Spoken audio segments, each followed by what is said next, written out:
ये एक हैरान कुन हकीकत है कि खेत में पौधों का दरमियानी फासला महज चंद इंच तब्दील करने से पैदावार दुगनी या आधी हो सकती है। मतलब ज़राअत जो कभी सिर्फ मुशाहिदे और विरासत का नाम थी, वो आजकल खालिस्तन एक दुरुस्त और हिसाबी साइंस बन चुकी है। आज के इस गहरे तज्जियाती सेशन में हम तिल यानी सेसमी की जदीद अक़साम और उनकी काश्त के बेहतरीन तरीकों की इसी साइंस को डिकोड करने जा रहे हैं। चलें इन मालूमात का तफसीली जायजा लेते हैं और समझते हैं कि रिवायती तरीकों से हटकर जदीद हिकमत अमली कैसे माशी इनकलाब ला सकती है।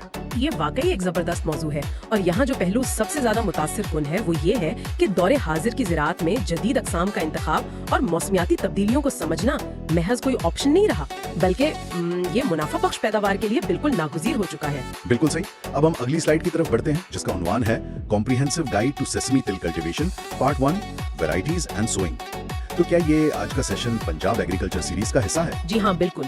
ये आज का सेशन इसी सीरीज का एक अहम हिस्सा है, जिसमें senior soil scientist Mohammad Javed Qamar की तफसीली तहकीक शामिल है।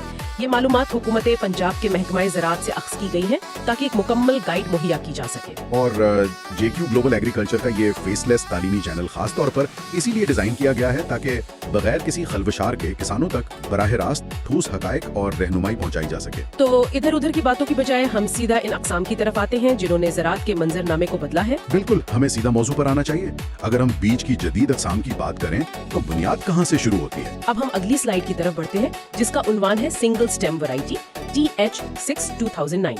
मैंने सुना है कि इस किस्म की साख बड़ी मुनफरिद होती है, जैसे ये दाएं बाएं शाखें निकालने की बजाय बिल्कुल एक सीधे सुतून की तरह ऊपर की तरफ सफर करता है। पहचान है, TH6 एक इंतहाई मजबूत और एक शाखा यानी सिंगल स्टेम किस्म है। इसमें होता यह है कि पौधा अपनी सारी तवानाई शाखें फैलाने के बजाय सीधा ऊपर बढ़ने पर लगाता है। अच्छा, तो शाखें ना होने का पैदावार पर क्या असर पड़ता है? इससे पैदावार बहुत जल्दी शुरू होती है। काश्त के महज 30 से 35 दिन बाद ही इस पर फूल निकलना शुरू हो जाते हैं और इस सीधे तने का कमाल ये है कि फलियां पौधे के बिल्कुल ऊपरी हिस्से तक निहायत घनी लगती हैं। यानी जमीन से लेकर चोटी तक फलियां ही फलियां। और इसका दौरानिया कितना है? जी बिल्कुल, घनी फलियां लगती हैं और ये फसल तकरीबन 110 दिन में पककर तैयार हो जाती है। जबरदस्त। तो अब हम अगली स्लाइड की तरफ बढ़ते हैं, जिसका उन्वान है एडवांस्ड सिंगल स्टेम अनमोल तिल 2023। जाहिर है ज़राई तहकीक की किस्म पर रुक नहीं जाती, तो ये किस्म पिछली से कैसे बेहतर है? अगर हम इसे वसी तर तनाजुर में देखें तो अनमोल तिल 2023 दरअसल एक शाखा तो है, लेकिन ये मुनफरिद अंदाज में गुच्छों की शक्ल बनाती है। जब फलियां गुच्छों में लगती हैं तो जाहिर है पैदावार काफी बढ़ जाती है। अच्छा, मतलब सिंगल स्टेम भी है और गुच्छे भी बनाती है। और इसके बीज और फली की साख्त कैसी होती है? ये चमकदार सफेद बीज पैदा करती है और सबसे अहम बात ये है कि ये बीज 4 खानों वाली फली में होते हैं। 4 खानों का मतलब है हर फली में बीज की तादाद ज्यादा होगी। ये तो बहुत बड़ा फायदा है। क्या इसमें बीमारियों के खिलाफ भी कोई मुदाफियत रखी गई है?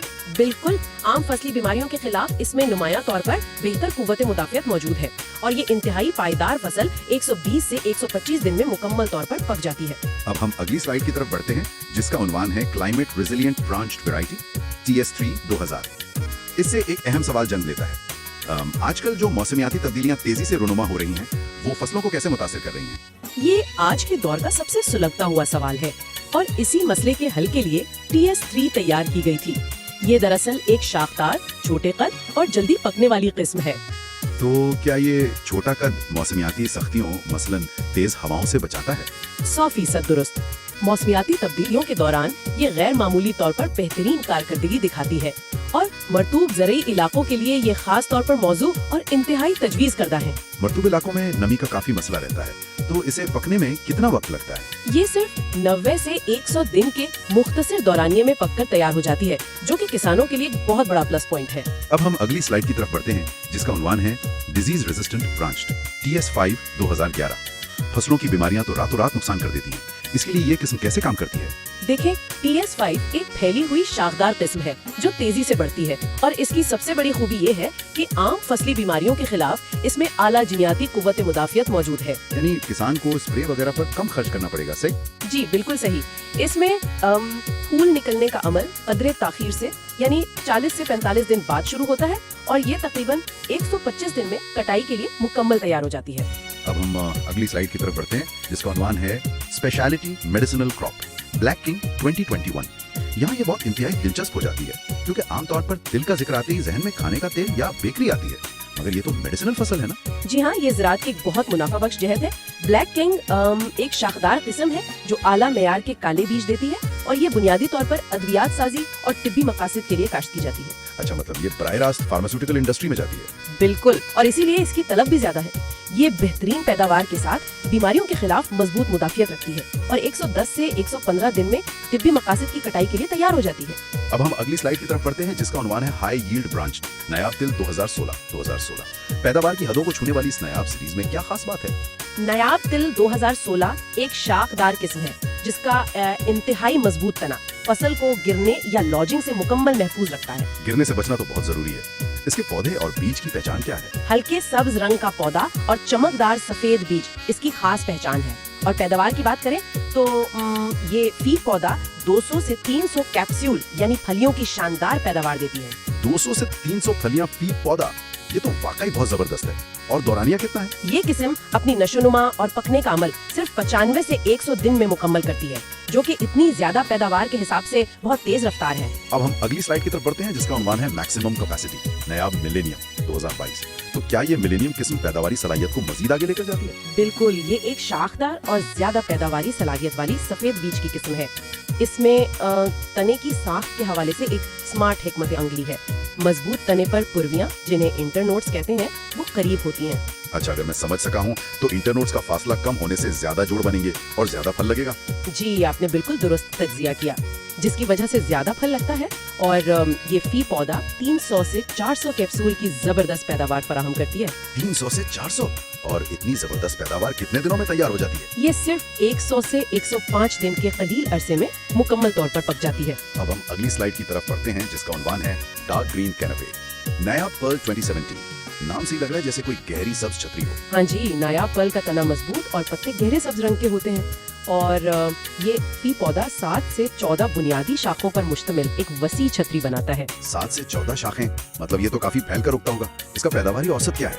ये पौधा मुस्तकिल तौर पर 200 से 300 कैप्सूल की पैदावार देता है और इसके पकने का मियारी दौरानिया 100 से 115 दिन है। तो इस सब का असल मतलब क्या है? एक शाखे और शाखदार इकसाम में बुनियादी फर्क क्या है और इनके बीच की मिकदार क्यों मुख्तलिफ होती है? ये थोड़ा तफसील से समझाएं। देखिए, ये वो तकनीकी गहराई है जो रिवायती और जदीद काश्तकार के दरमियान फर्क पैदा करती है। एक शाखा अकसाम जैसे TH6 सीधी बढ़ती हैं और उनका कैनोपी या छतरी कम जगह घेरता है। यानी वो दाएं बाएं नहीं फैलती तो उन्हें कम जगह चाहिए। बिल्कुल, इसलिए इनकी कतारों का फासला सिर्फ 1.5 फुट और पौधों का दरमियानी फासला 6 इंच रखा जाता है। कम जगह घेरने की वजह से एकड़ पौधों की तादाद ज्यादा रखनी पड़ती है, इसीलिए इनका बीज 2 किलोग्राम फी एकड़ दरकार होता है। अच्छा, अब मैं समझा। और जो शाखदार इकसाम है उनके लिए जाहिर है जगह ज्यादा दरकार होगी। जी, शाखदार अकसाम जैसे TS5 एक बड़ी छतरी की तरफ फैलती हैं। इन्हें बढ़ने के लिए ज्यादा जगह दरकार होती है, इसलिए कतार का फासला 2 से 2.5 फुट रखा जाता है। तो चूंकि वो फैलती हैं इसलिए पौधे कम लगेंगे और बीज भी कम इस्तेमाल होगा। 100% दुरुस्त। उनके फैलने की वजह से फी एकड़ बीज सिर्फ 1 किलोग्राम दरकार होता है। ये खालिसतन जगह के दुरुस्त इस्तेमाल की साइंस है। अब हम अगली स्लाइड की तरफ बढ़ते हैं जिसका उन्वान है sowing parameters black king and Nayab तिल 2016। इन अकसाम का वक्त काश्त क्या है? ब्लैक किंग को 15 मई से 15 जून और नायाब 2016 को 15 अप्रैल से 10 अगस्त के तवील दौरानिये के दरमियान काश्त करें। बेहतरीन नशनुमा के लिए कतारों में 2 से 2.5 फीट का फासला रखें। और पौधों का फासला और बीज की मिकदार इनके लिए क्या है? पौधों के दरमियान 9 से 12 इंच का फासला सख्ती से बरकरार रखें और जाहिर है शाखदार है तो फी एकड़ सिर्फ 1 किलोग्राम बीज दरकार है। अब हम अगली स्लाइड की तरफ बढ़ते हैं जिसका उन्वान है सोइंग पैरामीटर्स नायाब पर्ल और मिलेनियम।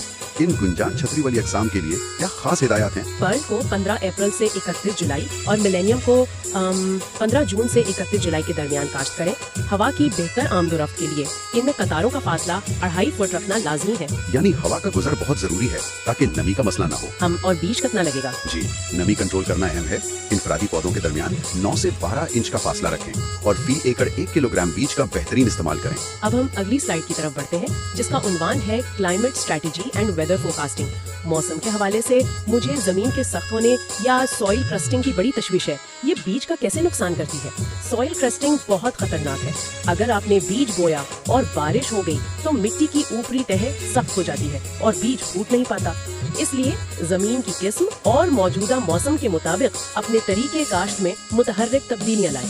تو کیا سازگار موسم دیکھ کر ہم کاشت کا وقت تھوڑا آگے پیچھے کر سکتے ہیں؟ بالکل، اگر موسم سازگار ہو تو TS3 اور نایاب اقسام کی کاشت مارچ میں بھی کی جا سکتی ہے، لیکن کاشت کی تاریخ ختمی کرنے سے قبل موسم کی تفصیلی پیشگوئی کا مطالعہ لازمی کریں۔ اور کرسٹنگ سے بچنے کا بنیادی اصول کیا ہوا ہے؟ اہم ہدایت یہی ہے کہ بیج بونے کے فوراً بعد بارش کا کوئی امکان نہ ہو تاکہ زمین کو سخت ہونے یعنی سوئل کرسٹنگ سے بچایا جا سکے۔ اب ہم اگلی سلائیڈ کی طرف بڑھتے ہیں جس کا عنوان ہے ایڈپٹیشن، ریجنل سوئنگ اسٹریٹجیز۔ ہر علاقے کی مٹی اور موسم مختلف ہے، تو بارانی اور دیگر علاقوں کے لیے کیا حکمت عملی ہے؟ بارانی علاقوں میں بارش کے فوراً بعد زمین کی بقیہ نمی، جسے مقامی زبان میں وتر کہتے ہیں، اس کا فائدہ اٹھانے پر توجہ دیں۔ بہترین اگاؤ کے لیے بارانی علاقوں میں بارش کے فوراً بعد اپریل اور مئی میں بیج کاشت کریں۔ اور اگر ہم جنوبی پنجاب کے گرم علاقوں کی بات کریں تو وہاں کب کاشت کرنا بہتر ہے؟ جنوبی پنجاب میں عمومی حالات کے پیش نظر 15 مئی تک کاشت کا وقت نہایت موزوں ہے، تاہم سخت جان، نایاب اور فیصل آباد اقسام کو جون اور جولائی کے شدید گرم مہینوں کے دوران بھی کامیابی سے کاشت کیا جا سکتا ہے۔ اب ہم اگلی سلائیڈ کی طرف بڑھتے ہیں جس کا عنوان ہے partner with JQ global agriculture. اتنے چیلنجز کے ساتھ ظاہر ہے جدید کسانوں کے لیے رابطے اور رہنمائی کی اہمیت بہت بڑھ جاتی ہے۔ بلا شبہ معلومات کا بروقت ملنا آج کل بہت اہم ہے۔ جدید زرعی طریقوں اور تحقیق سے باخبر رہنے کے لیے JQ گلوبل ایگریکلچر کو سبسکرائب کریں۔ تو اگر کسانوں کو کوئی براہ راست مشاورت چاہیے ہو تو ان کا کیا طریقہ کار ہے؟ براہ راست مشاورت کے لیے واٹس ایپ نمبر موجود ہے +923499841886۔ اس کے علاوہ ویب پورٹل www.jqglobal.official.com بہت جلد آ رہا ہے۔ زبردست۔ تو اس پلیٹ فارم کا بنیادی مقصد کیا ہے؟ اس کا مقصد پنجاب کے کسانوں کو جدید زراعت اور قابل عمل معلومات کے ذریعے بااختیار بنانا ہے تاکہ وہ بہتر پیداوار حاصل کر سکے۔ تو آج ہم نے بیج کی اقسام اور کاشت کے فاصلے کی سائنس کو تفصیل سے سمجھا، جو کہ خوراک کے تحفظ اور پیداوار بڑھانے کے لیے بہت اہمیت رکھتی ہے۔ لیکن سیشن کا اختتام کرتے ہوئے میرے ذہن میں ایک فکر انگیز سوال آ رہا ہے۔ اچھا، وہ کیا؟ کیا مستقبل قریب کی زراعت میں ہم لیبارٹریز میں تیار کردہ ایسی اسمارٹ اقسام دیکھیں گے جو خود بخود مٹی کی نمی اور موسمیاتی تبدیلیوں کے حساب سے اپنی شاخوں کا پھیلاؤ اور پانی کی ضرورت کا تعین کر سکیں گی؟ یہ ایک ایسا سوال ہے جس پر ہمیں ضرور سوچنا چاہیے۔ For consultancy WhatsApp +9234998418886. Subscribe to JQ Global Agriculture.